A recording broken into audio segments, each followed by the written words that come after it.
Fasting and prayer. See, I believe, I'm persuaded that we're in a day and a time when fasting and prayer has to be a lifestyle.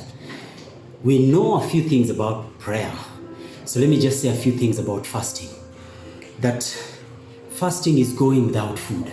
I know we're in a day and a time when we say, I'm fasting social media. I'm not watching movies anymore. And there's nothing wrong with abstaining some things and dedicating that time to God. But that's really abstaining. Because anytime fasting is mentioned in the Bible, it's always about food. And remember, the first temptation and first sin came to this world because of food. Now I digress. Fasting and prayer does not mean that God will love you more. God already loves you. And it's not necessarily a commandment. It is an invitation. So that when Jesus was talking about teaching his disciples about prayer, fasting, and giving, he said, and when you fast, don't fast like the Pharisees. And when you, meaning he expected that you would fast. He expected that you'd fast. Now there are many reasons why we would fast, but let me just mention a few things. First of all, you have to know that fasting is the thing that fuels prayer. Like somebody said, it's like putting jet fuel in your normal car.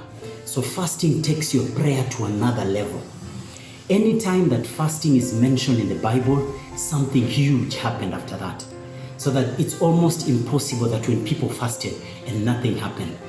But secondly also is that whenever you want to overcome big things in your life, strongholds, curses, major breakthroughs in your life, you might want to consider fasting. You see, when the disciples came to Jesus and told Jesus, how come we were not able to cast out this spirit? Jesus told them, this spirit only comes out through prayer and fasting. So there are some things in your life, you've tried so many things, you've tried doctors, they've never worked. Consider fasting. Consider fasting. But finally is that fasting is really about you. It makes you more disciplined. It makes you more compassionate, and we also know that there could be benefits even for people who work out like us. Fasting could help in one way or another.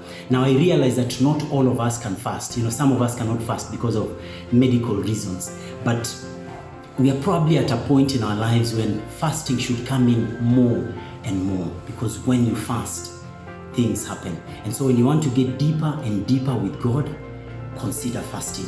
And fasting cannot go without prayer. Somebody said fasting without prayer is hunger strike. So consider fasting and prayer.